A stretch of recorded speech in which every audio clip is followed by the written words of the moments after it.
There it is. It's that music. It means it is Saturday morning. It's time for Ask the Podcast Coach, where you get your podcast questions answered live. I'm Dave Jackson from the School of Podcasting.com, because it says so right there. And joining me right over there is the one and only Jim Cullison from Home Gadget Geeks or theaverageguy.tv. Take your pick. Jim, how's it going, buddy? Either way, greetings, happy Saturday morning to you. Happy last day. They're reminding us in the chat. Happy last day of April. It's flying by, isn't it? Yeah, well, what's weird, at least here, it was, April showers bring May flowers. And yesterday, we hadn't really had a ton of rain. We had a little, but yesterday was whoosh. It was like, oh, okay, this is where I'm really glad I live at the top of a hill because, yeah, there was quite a bit. So that was kind of handy. We had some spots in Omaha get 3 inches in like 20 minutes. Yeah, it was that's bad. No fun. Yeah, it was bad. Yeah.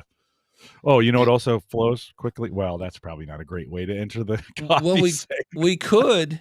What's fun is I accidentally hit this music twice, and it's still like when I hit stop. When I hit stop, it just it is going to stop. Okay, I don't know what was going on, but yes, what would do that is a piping hot cup of Java, because I don't know about you, but it's we had 70s, we actually had 80s here, and then it was like no, we're gonna go back to the 40s, and I'm like the 40s. I got like, a hoodie. What the heck?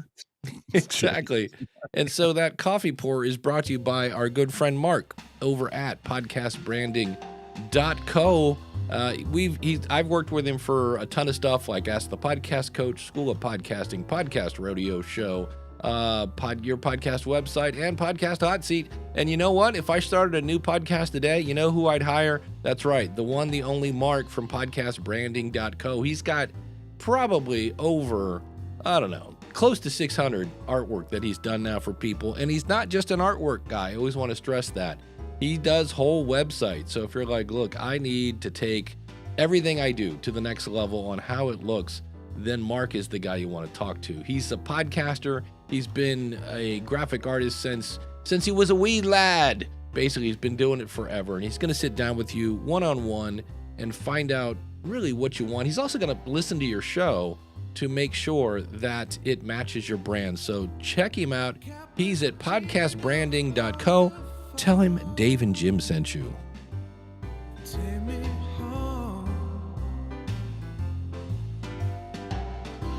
And of course, big thanks to our good friend Dan Lefebvre over there, based on a true story podcast.com. If you missed it, Troy, the movie Troy, he's looking at, Dan is. That's that Brad Pitt one.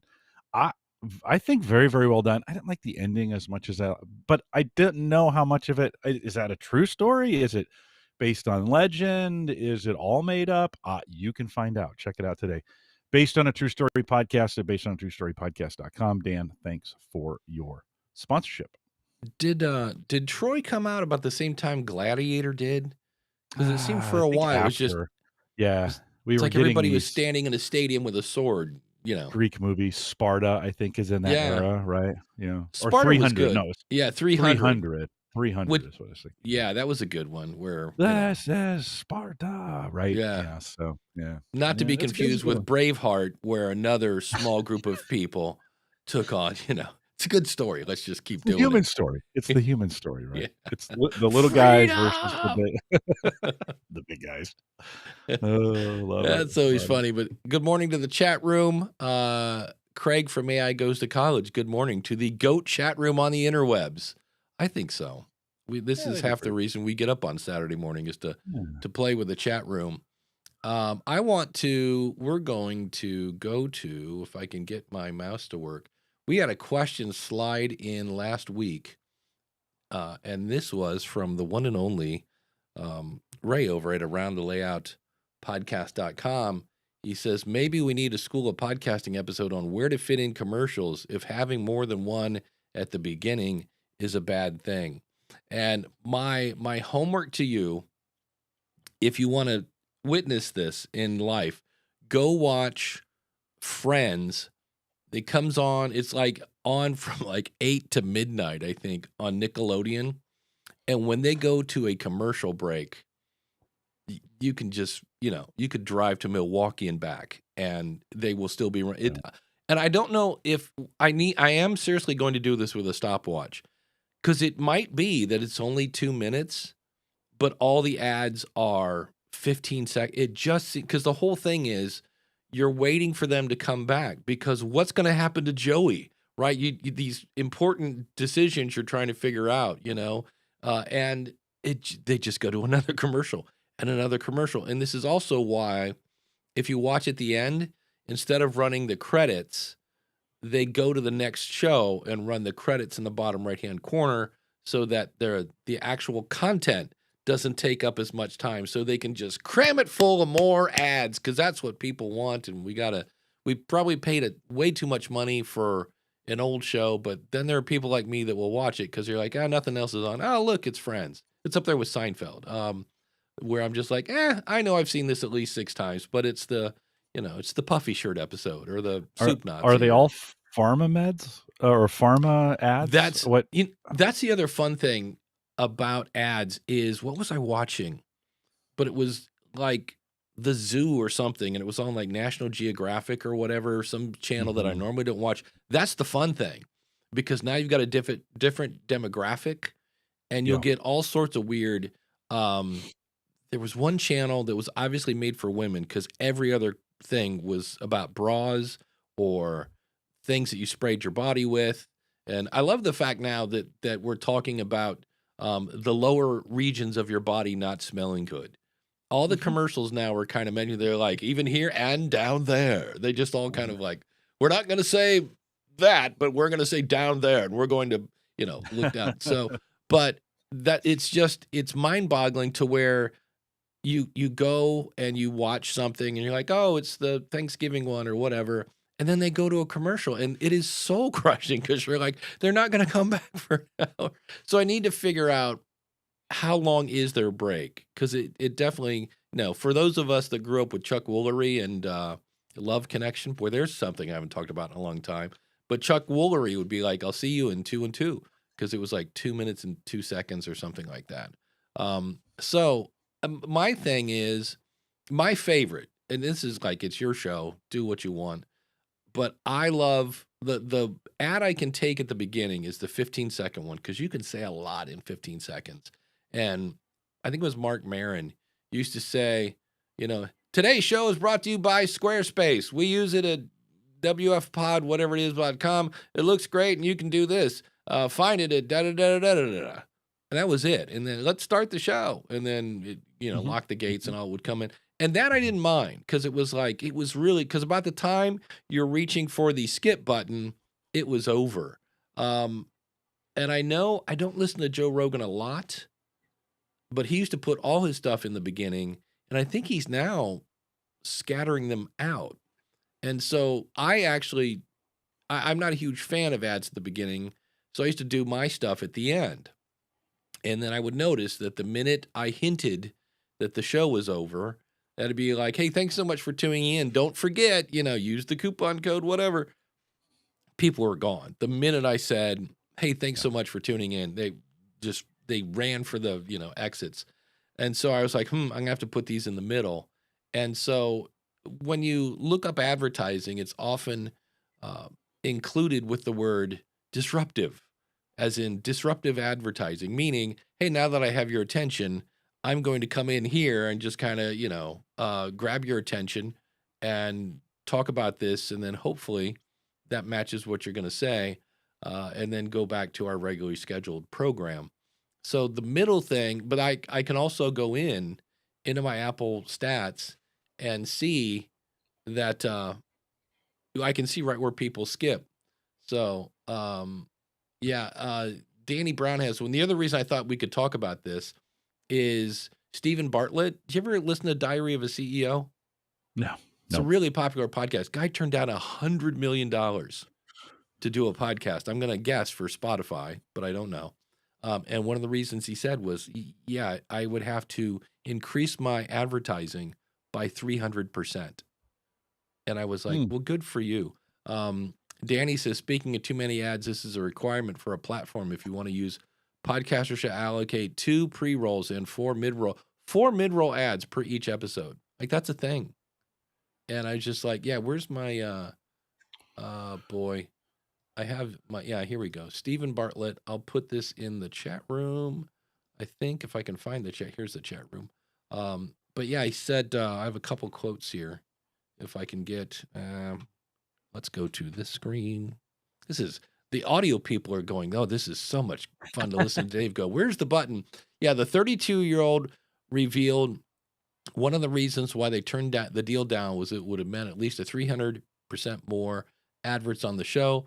Bartlett added, I believe there are smarter ways to monetize than piling on more ads. Amen, brother. Um, uh, Equity partnerships, long-term integrations, and creating your own products.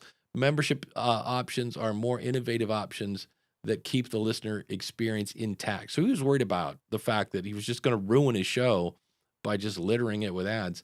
I have had less control. There you go. Hey, give me an ad. Give me $100 million so you can take control of my show.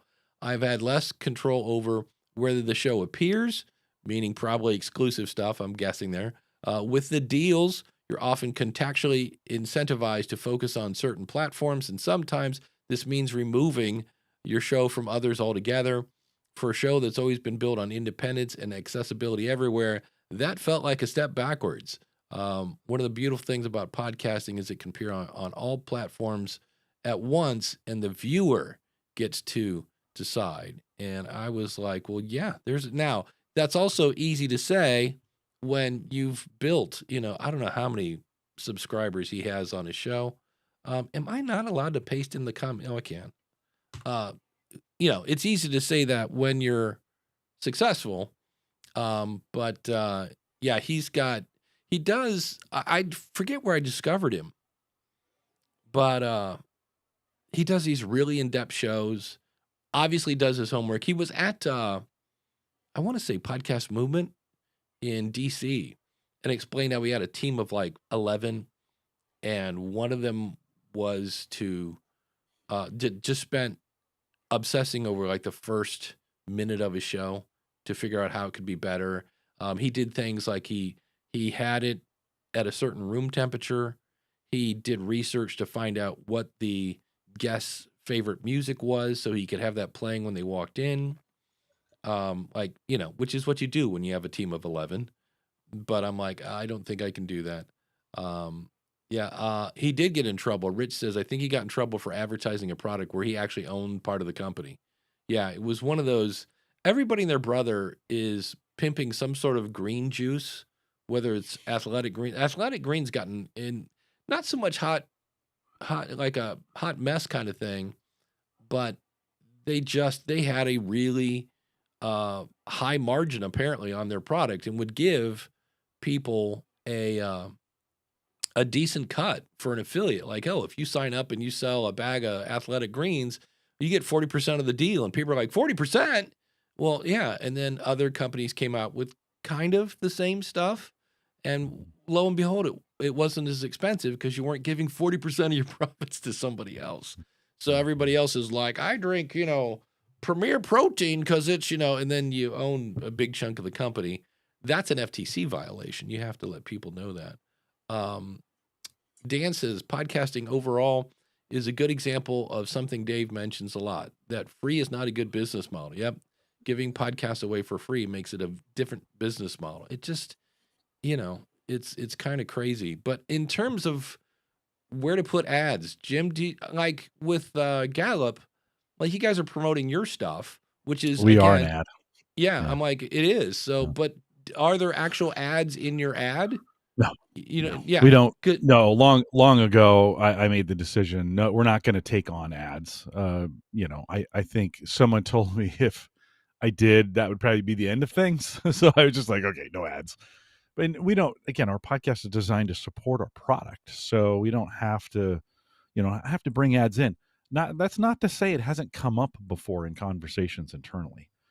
Someone discovered, I did podcasting at Gallup for, I don't know, 5, 6, 7 years before it really got noticed even in the organization. And then they're like, hey, we have enough downloads, we could probably start taking ads. And I'm like, no, we're the ad. that's the whole purpose of what we're doing here, infotainment, right?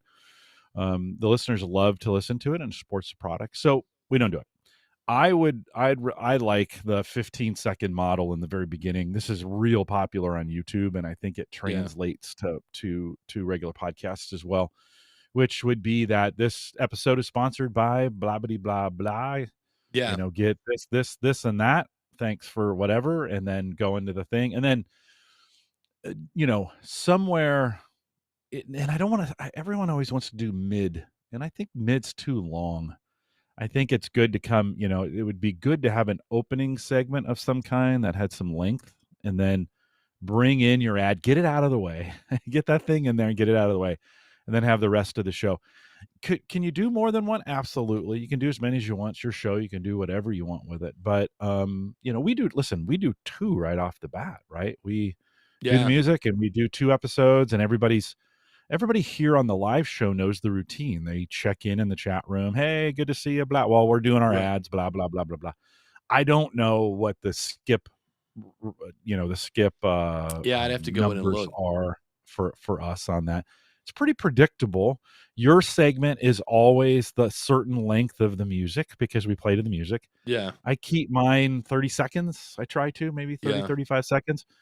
And uh, I don't think we get a lot of complaints about it, right? It No. partly because both products are folks who list their listeners. Dan Lefebvre is out there in chat right now. He comes every single week. So people know Dan. It's good branding for Dan. Good. Yeah. Same thing with Mark. They know Mark, and this show is associated with Mark. The brand Yeah. is so close now for both of them because they've spent so long, being supporters or being sponsors of the show.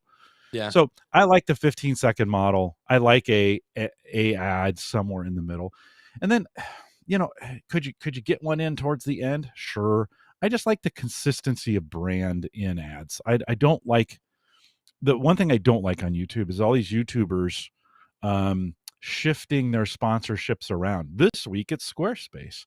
Right. This week it's Soylent Green, whatever that stuff Yeah. is. This week it's that seems that's I want brand ad personally. I want brand advertising that is committed to the content that we're making here. So, we used to take on when I would take on paid ads on Home Gadget Geeks. I always made sure it was a tech product. It was a gadget, Yeah. right? So in here, we're fairly appropriate. We're not trying to pimp beef jerky, Right. Well, and right? and like I've used Mark, and it's like I said, Yeah, if I yeah, started a show tomorrow, yeah. I would hire Mark. And I think Right. that's something you have to be careful with. In fact, well, hey, I haven't done this yet. When I talked about when I Wait a talked minute. You about wrote a book? When did that happen? in my book, Profit from Your Podcast, Proven Strategies to Turn Listeners into a Livelihood, uh, the people that were doing this, like for reals, they always got the product. They're like, yeah, I'm not talking about your product until I can hold it and smell it and taste it and eat it and whatever I needed to do. Cause it's your reputation on the line. If you're like, hey, this is the best thing ever, and then your audience buys it and they're like, yeah, it broke the minute I took it out of the box, they're not going to believe a word you say. So you have to be very careful with that. I know some people are like, I just need somebody to pay me anything. And I'm like, your integrity is a little more expensive than, that. So Well, don't go just give it that. That is the definition of selling out. on the tech side of things, these weren't even ads. These were like product reviews, and this is kind of why I got out of the product review business. Yeah. I would do a product review and talk about it, and then my listeners would come back to me for the tech support on it. I'm like, Ah, call like I'm a user like you. Just contact the company. Like, why are you not, or they'd have a really bad experience with it, and be like, oh, how dare you? And I'm like, well, that wasn't my experience, but well, it yeah. was mine and it broke and it was, whatever. And you're like, well, I'm sorry about that. It's not, I don't own the company, right? Yeah. It's so I started getting, that's not, there's some folks that are really good at that. That's not my gig. I'm not interested in people. Well, It's like, hey, I use this. It's like Christian, Maple Grove Partners. I use him as a host. He's hosted Home Gadget Geeks from the very beginning. And I recommend folks for looking at hosting should go over to over him. But don't contact. I've had some people contact me. hey, you know what? And I'm like, no. I can't fix anything for you. Yeah. That's not, I can't Oh, fix anything for you. what Like, was the thing at yeah. Podpage this week? It was a totally other company, and I'm like, yeah, that's them. Like that's like, oh, they had embedded a form into a page using some form thing, and they're like, yeah, it's not working, and I'm like, or the colors are wrong or something. I'm like, yeah, I'm like, we just embedded kids. Like that's yeah, that's always fun. Yeah. Yeah. Danny Brown has a great point. Nothing worse than non-related ads and sponsors. Reduces the authenticity feeling for me, where it's clear the creator is just in it for the money, as opposed to delivering something for the audience. Yeah, We're that's all in it for key. the money, friends. Yeah, Like, I even like I want to be real careful on those kinds of things. Like, if you can do this and you can make money and you're able to do it, you do it. I mean, let's glass houses and rocks. Like, so, well, here, speaking of let's be that, careful here. Ralph has a great phrase. The problem is people have become whores to ads that just send them a few cents instead of an ad for a product which actually matters to their Yeah. brand. Yes, I'm always like, hey, you can make money from day one as long as you like 0.00, 1 7 cents a download. That's great fun. Yeah, the chat room's going on fire. Danny says obviously longer episodes, it's less intrusive. Yep. Yeah, I don't think we'd be doing a mid-roll spot if this show was 30 minutes long, but it's 90 minutes long, so we're gonna do a second ad break. Yeah, so, um, and then Todd, I see your question. We'll get to that in a bit. Um, and then, yep, there's the whole. Oh, Jody says, I've decided up to this point not to have a sponsor, but I'm rethinking the idea. I would promote you more, like make yourself a little jingle and like, hey, and just the soothing sounds of Jody Kringle, like and just if you need help with this, if you have a podcast or whatever, because we already like you, we're listening to your show. We like your voice because we're listening to your show. You're professional. Like I would, and it's kind of odd when we go to promote ourselves, we get all freaky. We're like, oh, it feels like, and it's like, no, Hmm. no, you got Yeah. him there. Yeah. Jeff C says, I'm a big fan of just organic messaging during the Yeah. show. Mine's live, then goes to a podcast. We played with dynamic insertion for our own products. Yeah, I actually on this show last night accepted. I don't usually because we do enough of our own ads, but I saw an ad for Podmatch, which I use. Again, I use Podmatch. And so somewhere in this show, if you're listening not live, you may hear an ad for Podmatch because I saw that. And then that's via Oh, so Buzzsprout. you're inserting that. Is it dynamic? Are you It is dynamic. And I was like, okay? but I make, as opposed to 0.00 something, I think it's a 1.5 cents. It's 14 bucks CPM. And I was like, let's play with this and see what happens. I know my last thing from Buzzsprout, again, because normally I don't take ads, was like $1.62. It was not, because Yeah. at $14 CPM, you got to have a few CPMs there to make that stack up. Let And me let me let me challenge you, not I'll say you, the collective you, Dave, meaning all of right, us, to think these sponsorships or ads. It's and we kind of do a little bit of this here, but it's being less about the payout, right, and more about the partnership. bingo. Because I think you can, I think you can really get a good if you have a really good partnership going on, that that partner will promote you. Yes, I think back to we did an episode with John over at LimeWire. They make Unraid, and their marketing folks got involved in the episode. Now they didn't pay us; they could have, they didn't. But and I don't want them to, kind of thing. But their marketing folks got involved and put us on their front page and promoted us through their social media account and stuff. And we really had a good show. It had some good information. It was good promotion for me. I'm really looking, for me, I would rather not get paid. I would rather get influence. I would rather yeah, have my show I'd rather have that person I'm having on the show. Last week I had Aaron Lawrence, and techgadgetscanada.com is her site. And I would, she actually, because we're using StreamYard, you can share on StreamYard, you can share the guests can share their YouTube stream and stream it on their account. And she was like, she's like, how do I do this? She's clicking. I'm like, oh, you don't have to do that, Aaron. And she's like, no, I want to. And so we were streaming live as at Home Gadget Geeks, or at the Average Guy TV, as well as on her YouTube channel. And we picked up a handful of her, folks that had subscribed to her channel. Very, very powerful. To me, that's the value. I can't make enough in ad revenue to have it make sense. I can make it in influence to build the audience, right? To find more people. And so that, for me, that's way more important in the ad space. One is the relationship, and then two is the reach.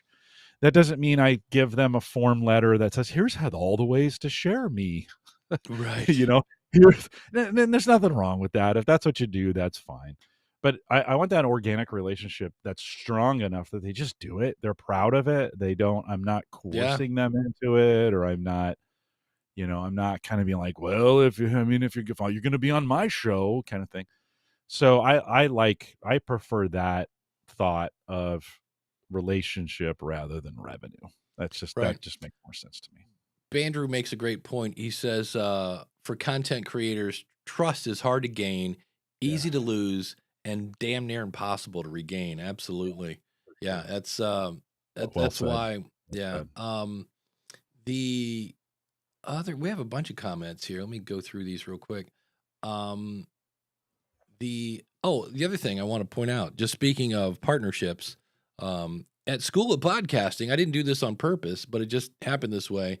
Episode 975, 976, and 977, 977, right there's Ray from Around the Layout, talking about basically smaller shows that don't have, 10 billion downloads, and that ended up getting, they treated their sponsors like partners.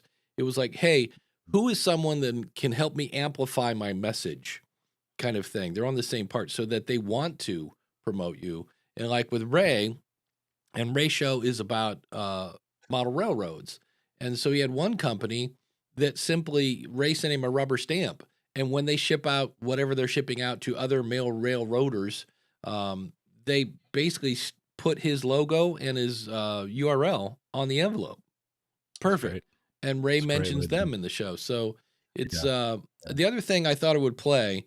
And so to kind of answer Ray's question, like, where do I do it if I don't do it at the beginning? The only thing we do differently is the first thing that people hear on this show is our voices, right? Or in this case, my voice. I introduce the show, then we go to ads, as opposed to hitting play and hearing, did you know, by hitting play and going, I've got diabetes and I'm happy as, no, it's, and I want to dance.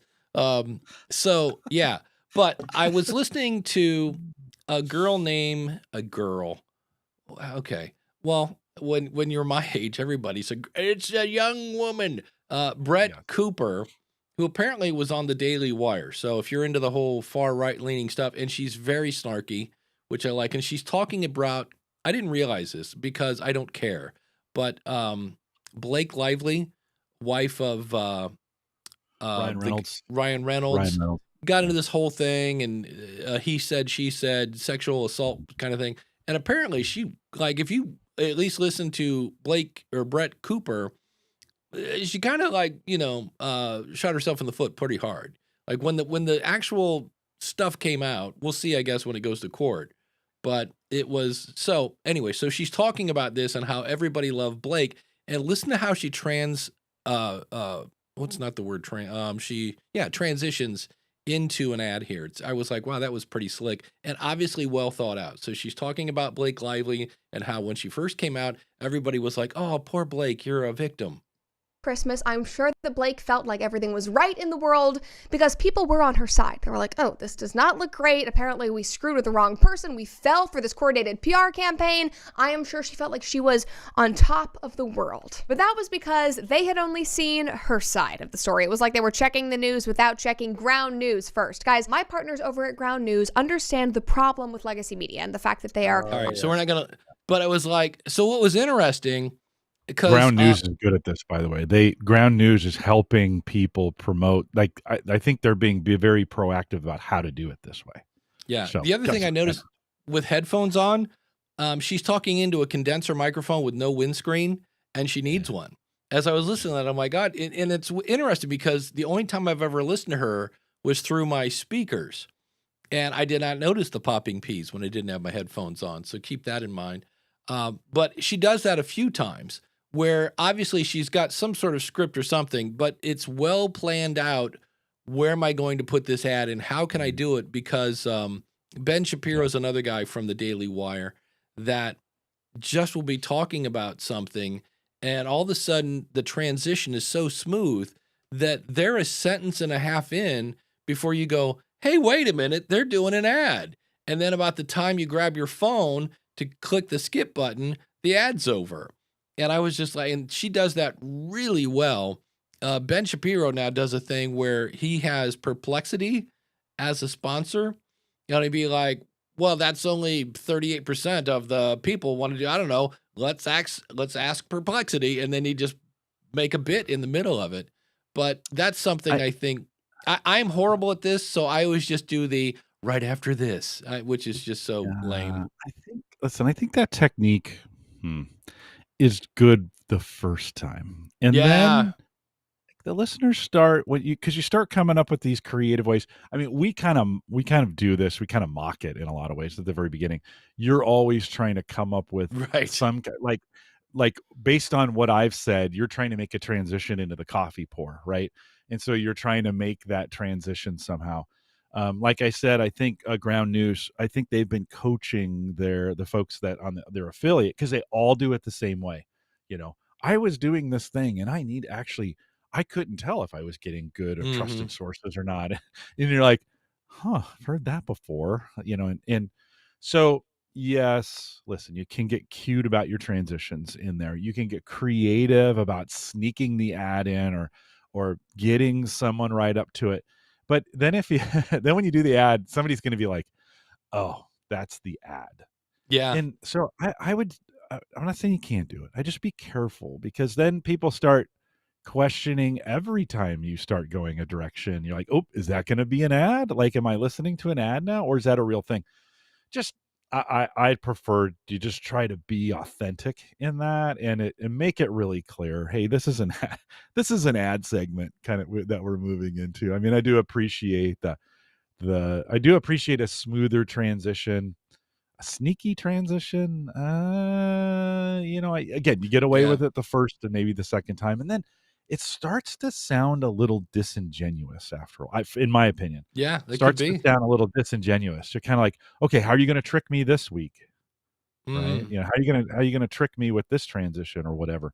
So, just be careful. Again, there's a fine line in there somewhere. You do what you want, but be Yeah. careful with the sneakiness on that of like, "Whoa, I sneaked them into another ad." Yeah. Like, I don't know if you Yeah. wanna be doing that with your audience. It's a strategy, and whether you use it or not is up to you. Yeah, Mark Maron will just be talking and just like hard left turn into an ad. He'll just be sitting there and he'd be like, and that's when the cat, puked under the rug. Squarespace will save you 15%, like, wait, it's like, what? Just Yeah, out of yeah, nowhere. And like, yeah. okay, you know, You know what's better than cat vomit? your Squarespace. face. That's You know, it. you're like, yeah, ATHF podcast says, he says, "I prefer Dave's right after this approach, to be honest." And yeah, I think there's for the long term in setting up an ad spot, I think it's a good idea that you separate those either with tone or with, whatever. Now, if, in some cases, this is where I think the lines blur. We have long time partnerships with Mark and Dan, and we speak fresh ads in there every single Mhm. week where I get Oh, to that's update true. Dan stuff and right. And so, do we try to sneak those in? I don't think the audience, I mean, if you've been listening to this long enough, you know what we do. Like, Right. what's coming up. It's not like we try and sneak it in on you. So I don't know. It's a good, it's a good, these are all really good thoughts. I think as you're thinking about your own ad, um, uh, strategy, there you go. strategery, as it used to be said, you can think through like, hey, what will be the most effective and the most tolerable for my audience, and then do that. I mean, if you can make it funny, make it funny. If you can host read in and they, hey, if you can sneak them in, and the goal becomes to find the ads, if your audience is like, hey, find my ads kind of thing. If that's a game you play with them, fine, right? That works. But I think what really matters is, what is your audience used to? What will they Yeah. tolerate? What you don't want to do an ad and then have them hate you or the ad because of the Right. way you did it. Right? Yeah, that's a good So just point. be careful there. Yeah, just be careful. Yeah. Craig says Speaking of that, Squarespace, it can give you all the That's right. Craig says Perplexity is not the best sponsor for a mic with no pop filter. Yeah, absolutely. Couple other quick things here before we get off this. I saw them. Oh yeah. Danny says you can make money and still treat the audience with respect. Yeah, for Just sure. taking anything. Yeah, that's not a great The strategy. respect word is, I think, the important one in there, however that translates to you. But I think, respecting your audience for what they're wanting, what they're coming for, why they're there. I think that's the important part. Yeah. Chris says we don't insert ads that promote products and podcasts. And wait a minute. We insert ads. Yes, we insert ads to promote other podcasts and services we know our audience would like the School of Podcasting. Well, thank you, Mr. And again, you can find Chris at castahead.net. So, and if you need a website, Squarespace. That's right. Dan says perhaps increasing ads is part of the pod fading process. Once people realize how much work podcasts are and that they're giving that all away for free, increases the ads. The other thing I somehow have to squeak this into an episode somewhere because I think it's true, is I wonder how many people think my show isn't legit until I get a sponsor. Like I'm having fun. I'm getting lots of feedback from my audience. The numbers are growing up, but I don't have a sponsor. And I'm like, yeah, but you're like, again, it goes back to why are you doing this? But I think a lot of people, that's why it's always like, I want to start a podcast and get ads. And I'm like, oh, okay, I get it. That kind of comes over from radio. But I wonder how many times people think my show isn't legit until I get ads. I'm like, no, your show is legit. When you either entertain, educate, you're holding someone's attention, you're getting them to do whatever you want them to do. Craig says our sponsors backed out when they weren't getting their ROI. These days we advertise our own teaching services. Yep. And it's working well. Yeah. It's promoting your own stuff. Jody did say, I mentioned earlier about she should promote herself, and she says, oh, I do. So very good. That's good. That's beautiful. Well, and I think with promoters, you run the gamut. I mean, we've been blessed to have Mark and Dan for so long on this. They continue to see the value in it. But then again, for some, this idea of ROI is super important, and for some advertisers, like, hey, once you've reached your entire audience over a 6-month time period, chances are, no matter how much more advertising you do, they've either purchased the product, especially if it's a one-time purchasable product. Right. They've purchased it. In the tech space, you don't buy it. A lot of that stuff you buy one time, and it lasts 5 to 6 years or whatever. So it's not like you're buying it all the time. Maybe different with other products, right? But at some point, like, it doesn't make sense to advertise anymore. You've done your job for some products. You've done your job. You've reached the everybody. I could see this when I did. I put a HelloFresh. Right before the pandemic, we started using HelloFresh, and then during the pandemic, I would talk about it on the show and had a code. And I think I maybe sold 30 or 40 boxes, whatever that is, to people that were in it. Then it kind of dried up. Like, you could see it was the bell curve, right? Yeah. It was picked up. It was slow at first, and then it really picked up, and then everybody who was gonna tried it. And I couldn't get any repeat Like you don't get repeat Yeah. stuff for that. It's just it's just new customers. So you're like, okay, at some point it didn't make sense to continue to have a HelloFresh ad in there because most people had done it. Now, could I do it again? Probably, because it's been 3 years maybe since I've done a Yeah. HelloFresh ad. But Because now it's yeah. like I've got to get new listeners to be Mhm. new customers of Yeah, for some HelloFresh. So product. yeah. Yeah, for some of those products, right, where it's not necessarily a reoccurring, and that's maybe why those YouTubers do what I don't like, which is they spread those ads out over, many of them do 2 or 3 episodes a week, and they spread those sponsors out across those episodes so that it's not the same one every single time. Yeah, Yeah. I don't know. Good thoughts. I did end up making a bunch of ads for the School of Podcasting. I think I have like 8 that I just rotate out because I'm not doing them live. Maybe I should. But that way, if anything ever happens that I really want to promote, I have this dynamic tool. But that was one of the first pieces of feedback I got. They're like, can you not keep running the same ad? Like it's the exact same ad. Please quit doing that. I was like, Yeah. okay. So, Yeah. well, let's move over to Todd's question. And this is something I've heard a lot about in different podcasts about podcasting. Has anyone had Spotify gotten music copyright notices all of a sudden? I've got a bunch over episodes that are over 5 years old. He goes, I just used music in my show transition from, my copyright free service, and they want so much information to verify versus YouTube. Yeah, this is, and Randy hit the nail on the head. Oops, that's not the right Randy quote, but he's basically saying Spotify is a music service. And yeah, I heard them talk about this on the feed. I heard them talk about it on Buzzsprout's podcast. We don't know why, but they are coming out guns a-blazing. And so I'll have to double check and make sure, because my feed, make sure the email that is in your feed, whatever that is something you check on a regular basis. Because they will eventually pull your whole show, I think, in some cases. But what they're looking for you to do is pull the episode, which the only company I know, which I've always scratched my head, this would be the one time where it comes in handy, is with Libsyn, you can go, hey, don't show this episode to Spotify. Like they have a feed for every, destination. And even when I worked there, I was kind of like, what's the advantage of that again?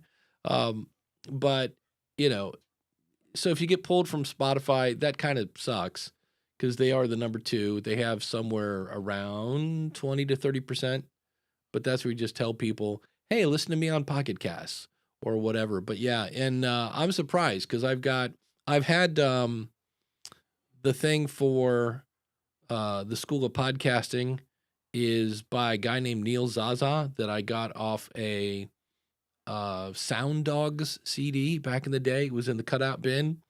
And I think I have the CD case in a cabinet over here. But I remember once it got a strike on YouTube.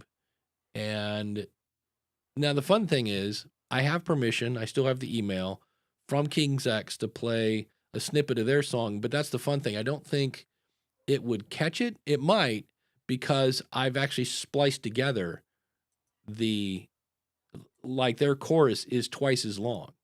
And I just have it where, like, if you like what you hear, go tell someone, end. Well, they repeat that per a while. So I've kind of edited my version of that. But I'm always surprised that doesn't get flagged. But yeah, they are. And it's kind of weird. Even when they had do you remember when they're like, hey, you can play music on your podcast? And then there was asterisks. Oh, by the way, we have to approve every episode. Oh, by the way, only people that are paid subscribers can hear it. Oh, by the way, only on the app, which is very different than, hey, everybody, you can play music in your podcast. But yeah, they are, they've done that, and it's what they're doing, and they're a music service. If you want to hear music, go, which is, I guess, makes sense. They're protecting their brand and their content and things like that. So keep that in mind. And then Ralph had another, oh, by the way, Todd the Gator, going back to just openings and such, said, I love the cold opens Dave Jackson is personalized the show as a trademark of the School of Podcasting. I do this in my content sometimes as well. as from your example. The fun thing was my last one was I think it's awful, but I'd been watching the Dice Man. I went back and watched the old, Hickory Dickory on the Rodney Dangerfield thing. Is he still around? He's still around, yeah. And actually, Andrew- what's really weird, I forgot what he was on. He's a really good singer. Like that guy can sing. But I then went to do my intro, and I took Mary, Mary, quite contrary, how does your garden grow? And made it Mary, Mary, your podcast is scary, something, something. And what's weird is it made sense for me at the moment, and then I went back and listened to it 8 days later, and I was like, I don't even get that this is a nursery rhyme. It just sounds like Dave is weird. And I was like, because I'm going to be talking about show openers and hooks in the future. And I was like, that technically wasn't a good hook. I don't know if that worked or not. But Ralph had a question. So, hey, AI and Descript, we're changing topics now. So feel free to mark this. He says, I'm changing the name of my daily show and the artwork. I'm moving from Ask Ralph, Christian Finance, to Financially Confident Christian. Should I build this over a week or two or just do it? I would, yeah, again, this is the hard left turn. You'll, for me, and this is just me, when I go into, right now I'm using Pocket Casts, and I have a group called Podcasting. And when I go through that, I'm kind of looking at the artwork because I kind of know who I'm looking for. There's one show I think I'm not going to say who, but I'm probably going to unsubscribe because about the last 6 episodes I've listened to were just meh. I'm like, okay, no sense doing that one anymore. But I am kind of looking for the artwork. And I also see the name of the show. And I think if you just drop that in there, there might be a weird moment where the listener might go, wait, what's this confident Christian thing? Like, I don't remember signing up for that. What? I don't know. Is this something that Pocket Cast is now recommending things? I didn't do this. Swipe right, delete, go, buy. So that would be, I would always announce it. My customer service days always keep the customer informed, even when it's bad news. Like when the cable guy goes, yeah, we're going to be there somewhere between 10 and 4. And you're like, whereas if he actually said, we're going to be there at 3 o'clock, I would much rather have that bad news because I wanted them there at 10. But if he says, I'm going to be there at 3, and he actually showed up at 3, that would be good because then I could do something with my day. So anytime you can keep the audience informed, it's a good thing. So I would let them know, hey, on this date, if you've got it all planned, hey, on May 15th, we're going to switch the show from Ask Ralph to, and then the new name. And then on that date, be sure to do that because otherwise the old integrity goes out the window. And then we were talking about this at the School of Podcasting because Ralph's a member, that he's using Captivate. And he could easily throw in a pre-roll talking about things you say before the show and just say, hey, thanks so much for tuning in. Just so you know, on May 15th, we're changing the name of the show from Ask Ralph to, Confident Financial Christian or whatever it was. I need to go back and look at that. Financially Confident Christian. And then now let's get to the show. Bingo. And then, you could even, if you wanted to, put that in. And then after the name is changed, so now it's May whatever, and it starts off and it's like, hey, just so you know, on May 15th, we changed the name from Ralph to this. Here's the show. And then it comes out, hey, welcome to the, Financially Confident Christian, blah, blah, blah. And if you wanted to, you could leave the pre-roll in on the ones that from the old show. So when it starts off and it's like, hey, just so you know, you're listening to an older version of this show. Back when it was called Ask Ralph, it's now called, so that way when it starts off with, welcome to the Ask Ralph show, the audience knows. So there are all sorts of fun ways you could do that to let people know. He's not changing, Dave. So it's still Ask Ralph at the beginning, which, by the way, at first I thought he was taking that out, and I would not take the Ask Ralph part out. You own that in search. So like I would not remove that. Now, a nice move in going from Christian Finance, which from an SEO perspective, Yeah. you're in deep water with a bunch of Christian organizations that are fighting for those words. Yeah. But Financially Confident Christian, the SEO is not as strong there. So you're getting you have less battles you're fighting on an SEO from an SEO standpoint. So I like the change. Again, I was worried you were going to drop the Ask Ralph, and I think you should probably keep that. That's an anchor for you there on the titling. Then if you're going to compete on SEO, if you're going to do those kinds of things, that term financially confident Christian that is your key on that as far as search goes in building on that. Now, generative AI is taking over and SEO. We will laugh about SEO. We'll be like, oh yeah, remember when we used to do keywords and those kinds of things? We're hearing from all the sources, and of course, Google's being kind of tight-lipped about this. But the keywords are being diminished, and how to remember when we used to say in our titles it needs to be how to do or how to or 5 Right. ways. There's some evidence that generative AI is favoring short, helpful snippets of the way you do things. That's what it's looking for, right?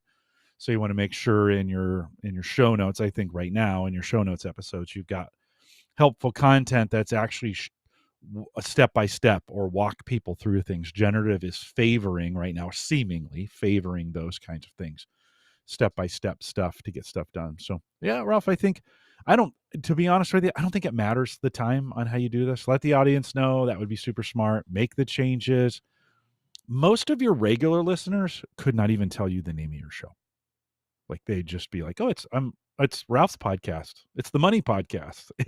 Yeah, They that's true don't, too. right? Most don't know, especially if you come up with these crazy taglines, which you should, right? You should. It's good for the first time they're looking for the podcast. After that, most listeners, they don't know. I was always surprised when we would do in-person meetups, and these are people who listen to my Home Gadget Geek show every Right. week. Couldn't say those 3 words together.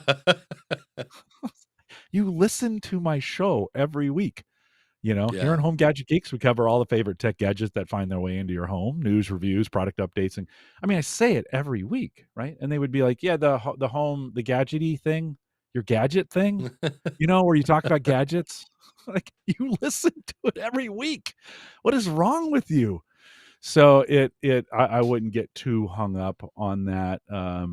Like I said, a good change from an SEO standpoint, Ralph. I think that makes a lot more sense. Yeah, he was saying he was going to shed it because he had people like, "Who's Ralph?" What does that No, have to you do with own anything? that. You own Ask Ralph. So I don't know if I would.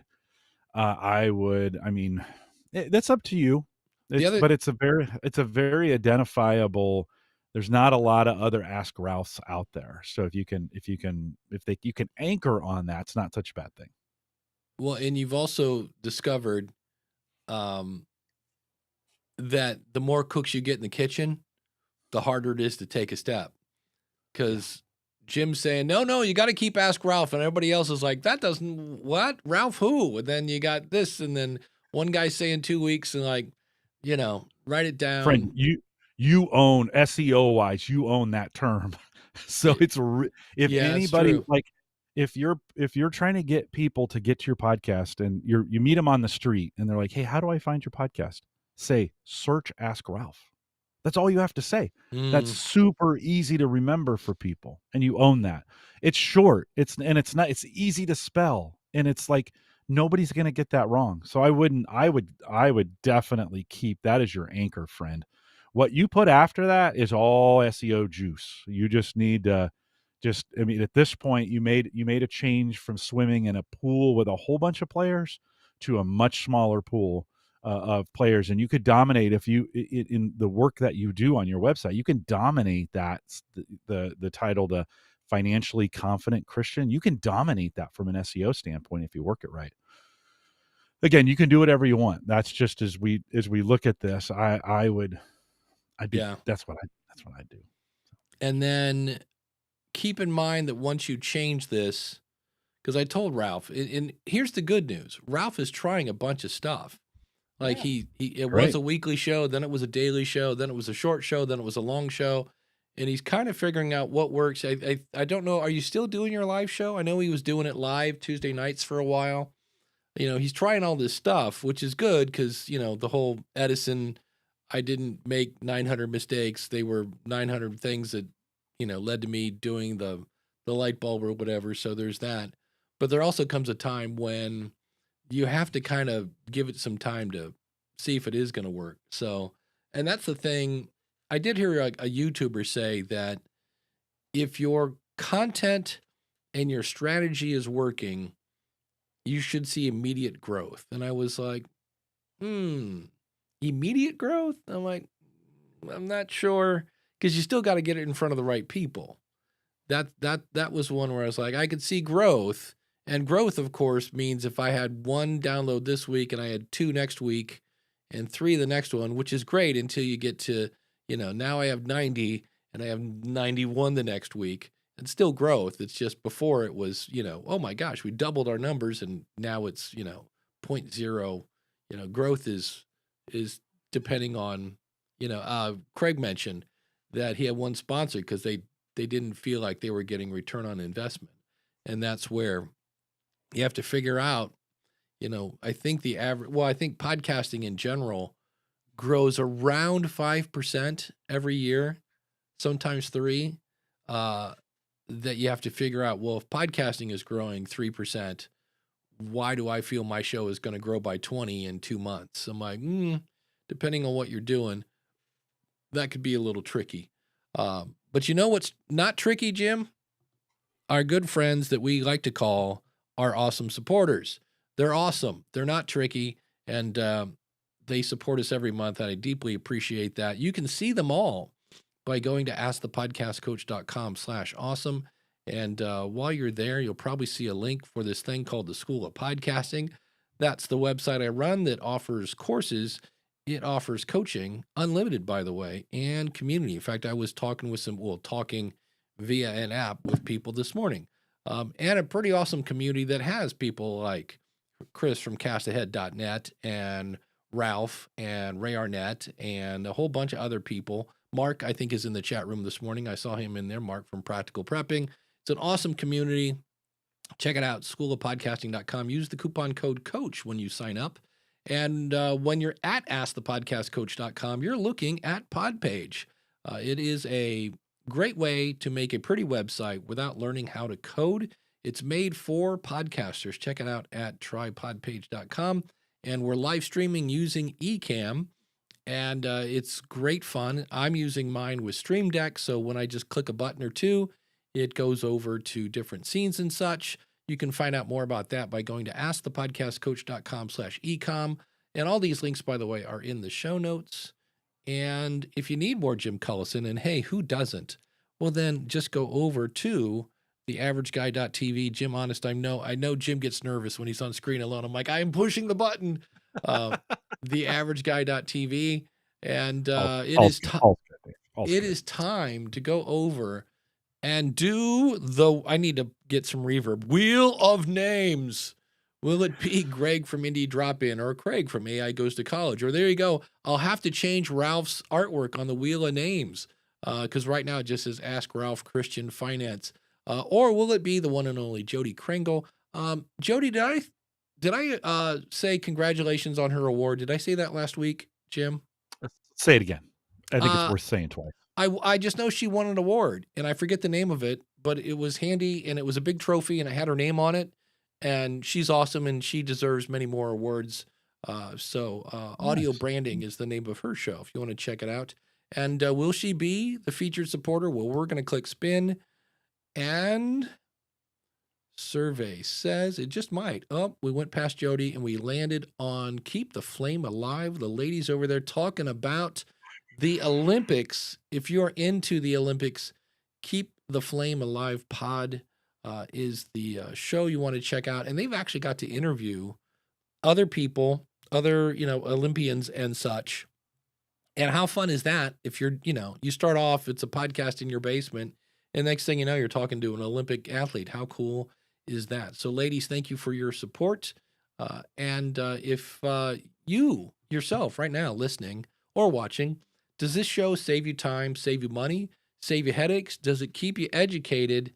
Well, then you might want to just go to askthepodcastcoach.com/awesome, or if you are, I'm trying to find it now in, here we go. If you're listening, I got to switch screens here. In Pocket Casts, you'll see the little, there we go. See the little dollar sign there? That's a thing that's in Pocket Cast now where you can click on that, and that, I believe, will take you to either my PayPal button or a buy me a coffee screen. One of the two. I can't remember which one I hooked up to that. But that's the new thing. And I love Pocket Cast. I mean, I love Pocket Cast. The only thing I hate about it is they don't do the live streaming, but it turns out that whole live streaming thing with the podcasting too, I won't say it's dead. Actually, I will. I listened to the latest episode of Podcasting 2.0, and they kind of went, well, we thought that was going to work and it didn't. And we're kind of bummed that it didn't work because of people fearing government, regulations and such. But I sure don't hear anybody coming up with a plan B on that. So they were saying how cool it is that Pocket Cast now has, and if you have the funding tag at your host, so Buzzsprout, Captivate, Libsyn, you can manually put it in. I need to make a video on that. And then what that does is you tie that to whatever you want people to do, whether it's buy me a coffee or PayPal or whatever, your Amazon wish list, things like that. But that's kind of cool. So, Randy says lit is not dead. That was not said on podcast. I didn't say lit. I said the whole streaming Satoshi thing, unless you want to use Fountain, unless you want to use Podverse, like it used to be a big old, well, I could use it just, it was hard. It got easier and we're back to very hard. And I'm just like, in fact, I'm probably going to, I have 3 shows I listen to in Podcast Guru. And it's kind of weird because I realized I hadn't listened to Todd and Rob in a while. And I was like, oh, they're in that other app. And I'm like, you know what? I might just quit streaming sats to people because now I've got 2 apps. It'd be nice if they were all in one. And Podcast Guru isn't as cool as Pocket Cast. And I was like, and then I got to do the bank to the Stripe and Strike to the app to the Albi, and I'm paying Albi whatever a month. I'm just like, this was a great idea. It was a fun experiment. And I'm not saying it's dead. Dead is the wrong word. It's in a coma. It's in a coma right now. And the people that love Fountain and the people that love Podverse are having a great time. For me, and here's the problem. I was really excited about that. I mean, I was like, yes, here we go, baby. And then when it went, gish, that kind of crushed my heart a bit. And the fact that I was like, that's all right. Because I remember Dave Jones was working with a company that was there was so much potential. There was an NDA. And that was easily 3 months ago. And they haven't mentioned it. And I think they just said there was a bunch of services in the last episode that this doesn't work anymore. This doesn't do it anymore. And they all left because of government regulations or potential. That was the thing that sucked. It was potential government regulations. And I was like, so yeah, Danny says streaming sats was too complicated for the average listener. Sam Sethi at True Fans makes it super easy. That's the guy. I think Sam, I'll have to go back and check because Sam made it really easy to fill your wallet, super easy. And then it went to your Albi wallet, which I know we're talking gibberish here, but it basically went into your wallet that I could use in whatever app I wanted. And I wasn't super keen on Sam's app. It did a little bit of everything, but it was it wasn't I don't want to say legit because it's legit, but it's a web app. So there were times it was a little wonky. And Sam is now making a standard kind of app. And if I can still fill my wallet with that, I would use that to listen to the things that do the streaming sats. But I was just like, look, I'm doing this for 3 shows. What if I just give them $5 in PayPal? Because I mean, streaming Satoshi wise, I was not making anybody rich. I was basically throwing in $20 a month, and then whatever shows I listened to. So which meant most of it went to No Agenda because their show's 3 hours long, and it was just one that I was like, I don't want it to go away. Randy says the stats that came in for my music show last week covered my expenses for the months. Say that isn't in a coma. Well, that's it. But let's consider the source. Randy is a giant geek. Randy is, see, that's not really fair, Dave, because that doesn't mean his audience is Birds of a geeks. feather. Birds Yeah, of a feather. but he's Yeah. probably really promoting Podverse, because this is what Adam Curry does. He promotes Podverse, Podcast Guru, and Fountain, because all those make it really easy. I just don't like any. I don't like any of those apps. I don't mind Podcast Guru. I just need an easier way to fill. And what I guess I could do is fill my wallet with $60 instead of 20, and do it every 3 months instead of every one. It was a little, I don't know. I think part of it is, again, the air got let out of my balloon when that went away, and I don't hear a thing about them trying to replace it. And they got really excited about the funding tag and the fact that it's in Pocket Cast. And I was like, you know what? If somebody clicks on that little $ in Pocket Cast and sends me $5, that's a lot of Satoshis. That's a boatload of Satoshis. And I was like, maybe that's the new thing. Yes, we have to pay fees to PayPal or Buy Me a Coffee or Ko-Fi or Patreon or Supercast. I think with this show, if you click on it, it takes you to Supercast, where you can be an awesome supporter. So I love that idea about it.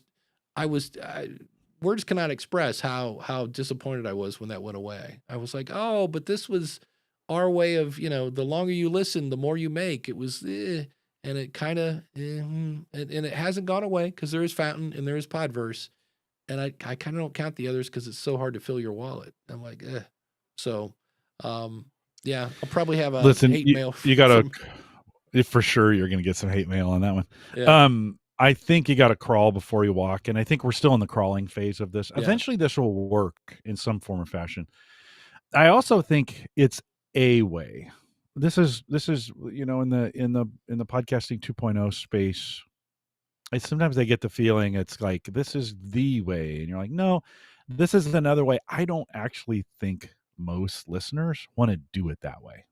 They don't want to interact on their phone with, and there's some that do, right? And there's some that, and this idea of how long I listen and all some of those other kinds of things. There's a lot of folks who don't want to manage all that stuff.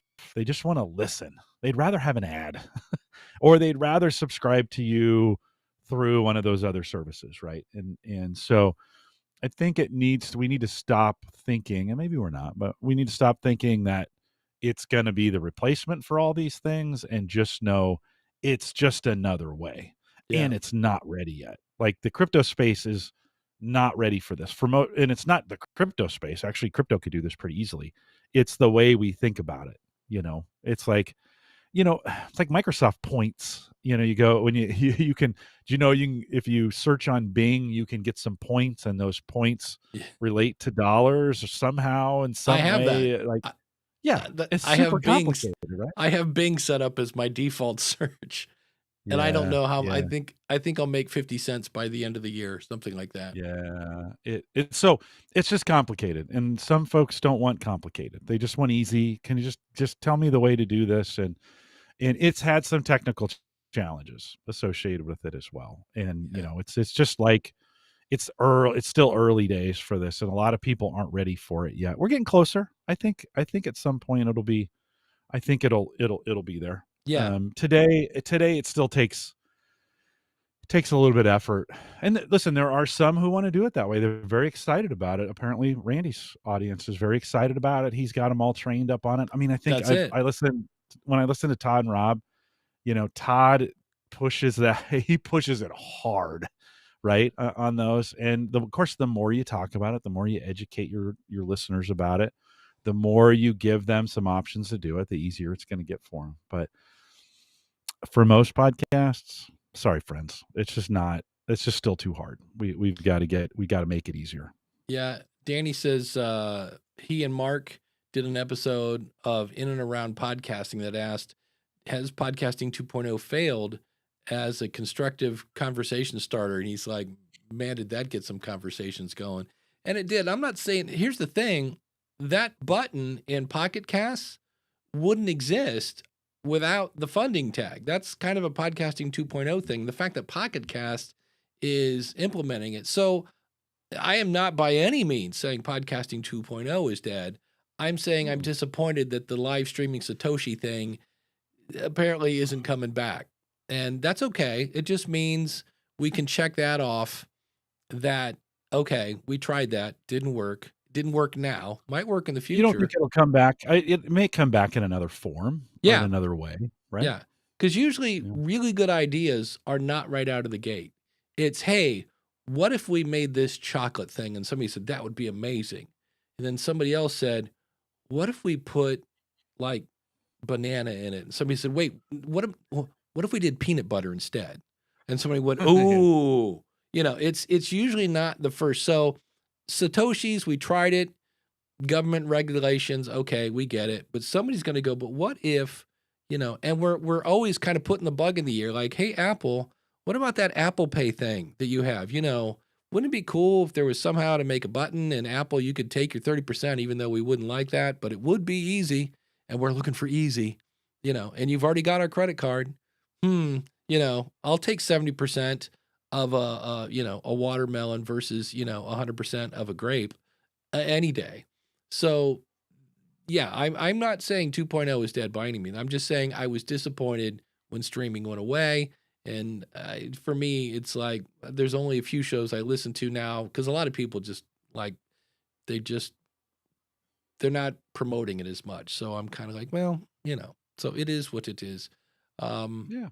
That'll be Yeah, it's a good idea. I mean, we continue to, it's a very open source idea, right? To do mhm, these streaming Satoshis and to try and get the costs down and to not share our revenue with the services. I mean, even, when you think about PayPal, even though that's an early internet way of paying things, they're taking a certain percentage out of it. And I know there is some desire to cut out the middleman with open. But I don't know if that's a reality, right? I mean, even in the crypto space, it while today it's seemingly, transactionally free, so to speak, it's not. And it's not gonna be. Someone's gonna want a slice of this pie. There's right, gonna be things that need to be paid for. Like, those kinds of things. It was like when we said, "Oh yeah, Bitcoin will replace currency." There's no way that blockchain is ready to replace. I mean, right, Ethereum is barely ready to do it. And that's a blockchain been engineered for this kind of thing. And you kind of, yeah, it was a hope, but we're not. The technology is really not there. It's not ready for it. And man, especially in on some of these blockchain currencies, the more transactions you do, the more expensive it gets. Right? You get incented to push your transaction through in a timely basis by doing what? Raising the fee. Right. So, yeah, yeah, we've got a ways to go on this. Will it happen? Yeah, I think at some point it will. Is it ready? Probably not. yeah. We're just not ready yet. It's just not Well, there. All the pieces aren't in place. Dan says, as with any tech, you'll have folks who like the technical stuff, and the mainstream is never on the leading edge of tech, though. No, they're always Well, that's listen, my mom wouldn't be able to figure out Patreon. Like, and yeah, we all think that's super easy. And I gotta do what you gotta meet people where they are. And there are some folks who will, like I said, they love that kind of stuff. But mainstream, we have a little bit of time. yeah. Claire Brown has a really good show. Danny says called Podcasting 2.0 in Practice. Says well worth a listen to understand all the features and the benefits and things of that nature. So Yeah. yeah, Yeah. check it out. Yeah, Always some good fun. stuff. Listen, I hope, podcasting 2.0, there's a lot of great stuff in there. And Yeah. of course, the monetization pieces have gotten the most traction, but there's some other helpful things in there I'd love to see this get pushed forward all the way where we stop talking about it and it just becomes the standard for a Yeah. lot of things. I We're know not right there yet. I know right now they're working on adding things about location into it. Yeah, Daniel says transaction fees aren't the problem themselves. It's the flat rate fees, like the 50 cents per transaction, that makes it impossible. when somebody wants to give you 50 cents. Yes, that's true. But Yeah. yeah, the Crypto doesn't locate, solve that problem, by the way. It doesn't solve that problem. yeah, So the location tag.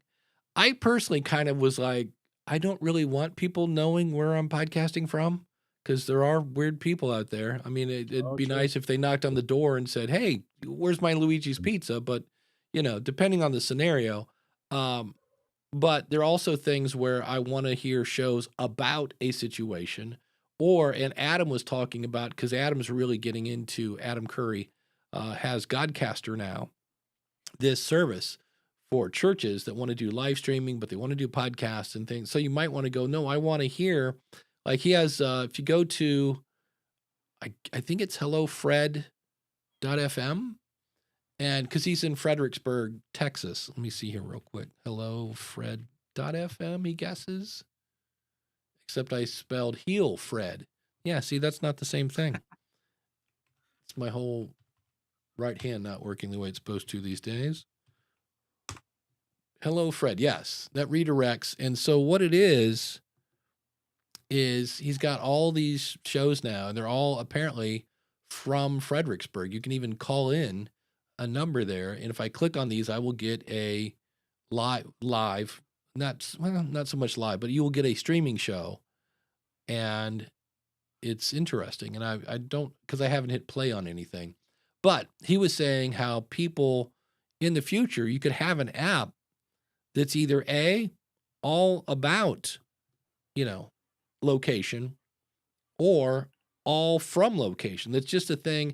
Because I think James Cridlin has worked on this and has added a few parts that really makes it much more flexible than the original one. Again, going back to really good ideas usually don't come out of the gate. It's like, hey, but what if we did this with it? And so I'm still not following 100% why this is so, like, people are really jazzed about this, but I'm sure I'll eventually catch on when I'll see somebody do this. So, yeah. Daniel says the mentions of podcasting 3.0 are just corrupting the conversation because they don't like the name podcasting 2.0. Yeah, Dave Weiner didn't like the name 2.0, but if you but 3.0 is better? Yeah, I'm like yeah. Dan says, is this a technical problem or a marketing problem? I Both. know Both. Daniel made, and I'm sorry, buddy, I'm forgetting the website. But a couple people have made, and it's weird because there are two audiences. I think one is value for V for V.info, I think is one. And because you're trying to do two things. You're trying to get nerds and geeks to implement the content. So you make a website for them, but if you send an audience, a listener to that, they're like, what? Namespace, what are you talking about? And so you kind of need a nerdy page for the nerds to implement the geeky stuff. And then you need one that's very, very dumbed down to, like, here's what this can do. Like, this is what's happening. So, yeah, Randy summed this up very nicely. He says, Dave Weiner's such a douchebag. I've never met the man, but I've heard comments, and I'm like, So, yeah, Danny says there are too many tags, features at the minute. Focus on those that are really getting lift. Continue to educate why these are awesome and build from that. Yeah, that is something the Podcast Standards Project was supposed to do. They were supposed to get together. They're all going to hold hands and go, okay, let's all work on the location tag. And then everybody would work on the location tag. That's what it was supposed to do. And then, it did whatever it did. So, it's, yeah, somebody said this in here. They need, like, and I've heard this said before. Yeah. Danny said, the whole 2.0 movement is needing better marketing and education, make it easy and simple, what the benefits are, and ignore the tech aspect of it. Joe Average doesn't care about the latter. Yeah, we don't care how the sausage is made. We just want the sausage.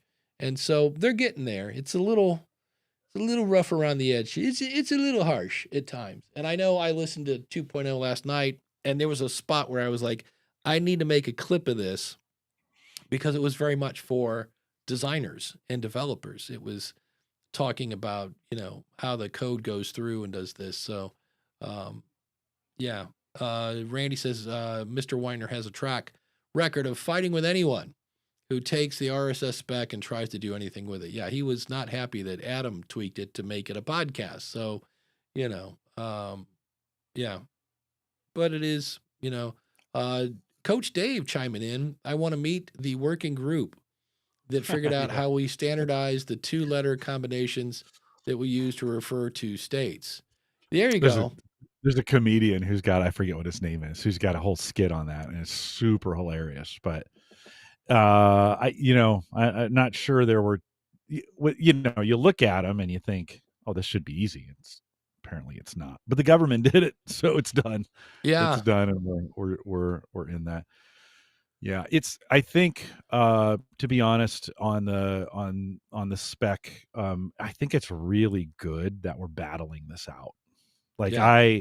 it's this tension, this conversation, this arguing, this protecting it, not protecting it.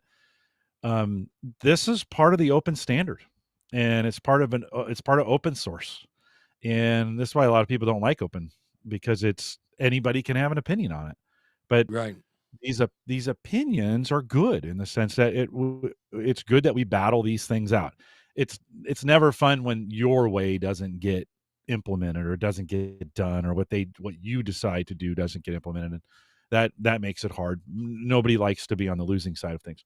But this conflict, this tension, working things out, having these open conversations, I don't know if we need to name call people, but these open conversations that we have, I think, if done in a constructive and a healthy way, are healthy for the healthy for the industry, for the podcasting industry. I think we need to still continue to have these conversations and just say, yeah, this is helpful and this is not. And or we get Apple, who just comes in and takes it and does what they want and says you'll like it because because we can force this to happen. Yeah. Or Alphabet with Android coming in saying, well, this is what you're going to have. And we hate that. We hate when Spotify, when they come in, right? I just mentioned the 3 big ones, right? So you hate it when that happens. I think what we have to make sure in the open community, in the podcasting community, we need to make sure we're not shooting our own team here in the way we do things. I've probably been guilty of this from time to time as people say stuff and you're like, oh, but that's, whatever. And you say things that you wish you hadn't said, but we need this open debate. It's open source. We're trying to get something going here. We need this debate. It's healthy. Let it be healthy. Let's keep it being healthy debate, I guess is what I'm saying. Yeah. I'm sitting here looking at a Satoshi converter. And so if I gave somebody $5 in PayPal, and we'll pretend they get the full 5, we know they don't, but that would be 5,000 Satoshis. And that's basically me listening to a 2-hour show, because I was streaming, I think, at 40 Satoshis a minute, which is next to nothing, but I wanted everybody to get a piece. Coach Dave says that kind of system doesn't make any sense to me, though. That I personally don't like. I would not listen to podcasts that way. I'd rather just pay one time and be done with it. Like, I don't want to think I'm cheap. I struggle with that idea of like, oh, this is costing me every second. I'd just rather fill up the tank and pay somebody and be done with it. That's me personally. Yeah. That's me personally. Coach Dave says it can't be easy to standardize anything. Those people have to have the patience of saints. Yeah. And when you've got... And some don't.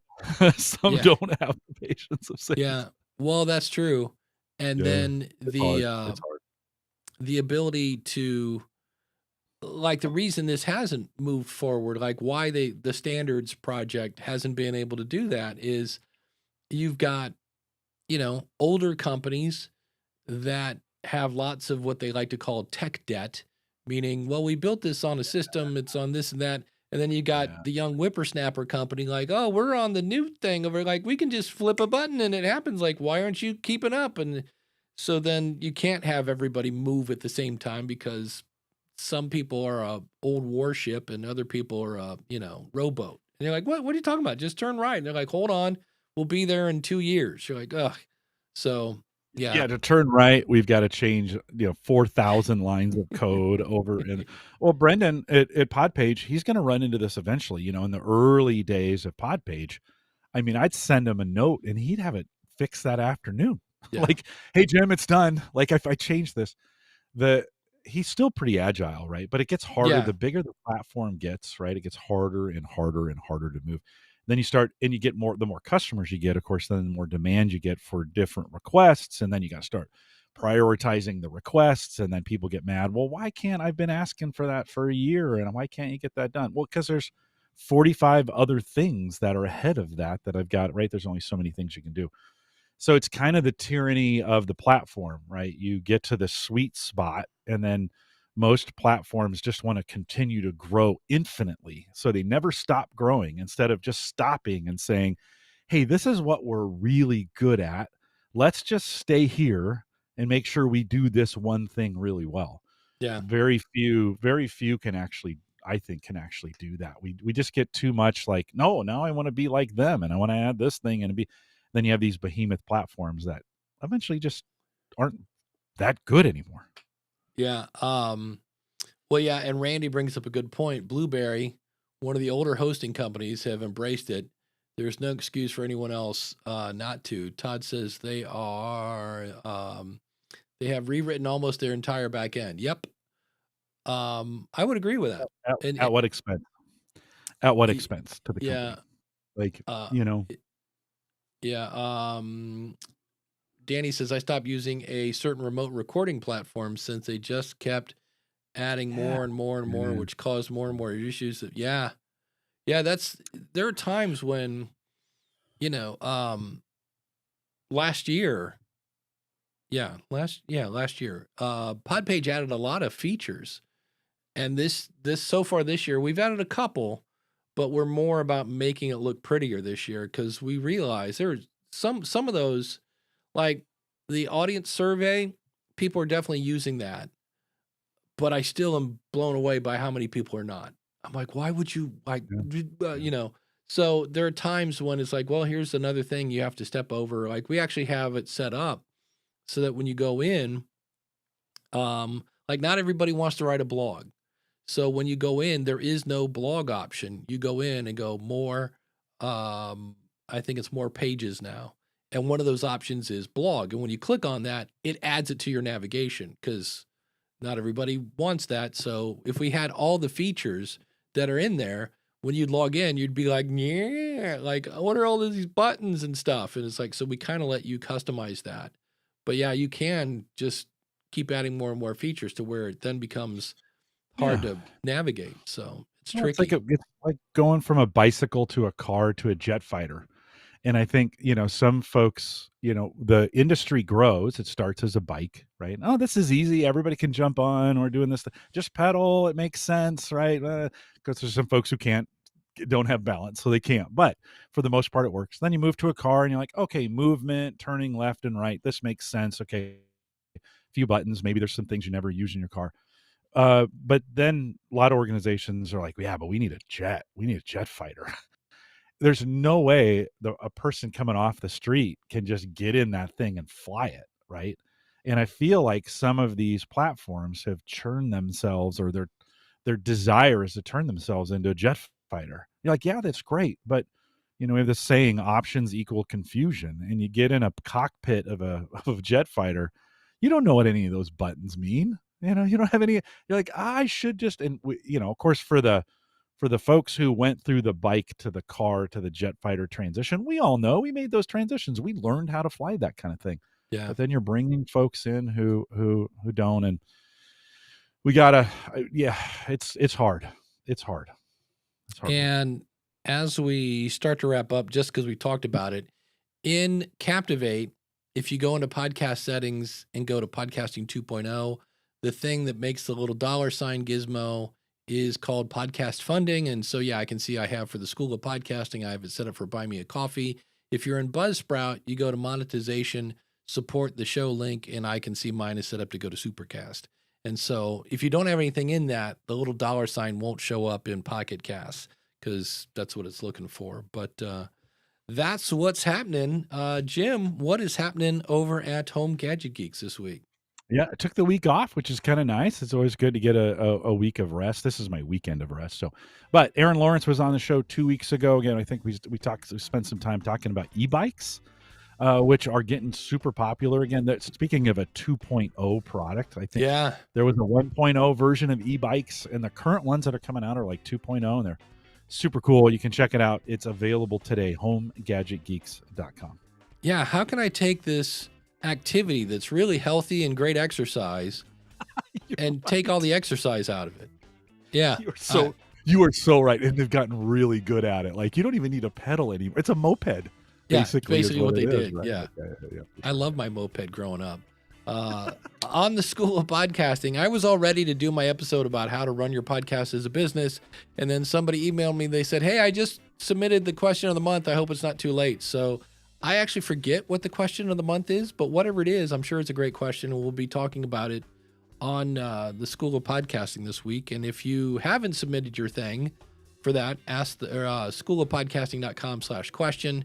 And I have the question over there, whatever it is, and you can submit it for the next hour and a half and before I start working on that. And I'll be happy to add that. And don't forget to mention your show. It's free publicity. And everybody's like, how can I get publicity from my show? Answer the question of the month. You will get, if nothing else, you get a backlink to your show, and that helps your SEO. So check that out. Thanks to the chat room. We're here every Saturday, 10:30 Eastern. AskThePodcastCoach.com/live. Always fun to hang out with you peeps. And we will be here next week with another fun-filled episode of Ask the Podcast Coach.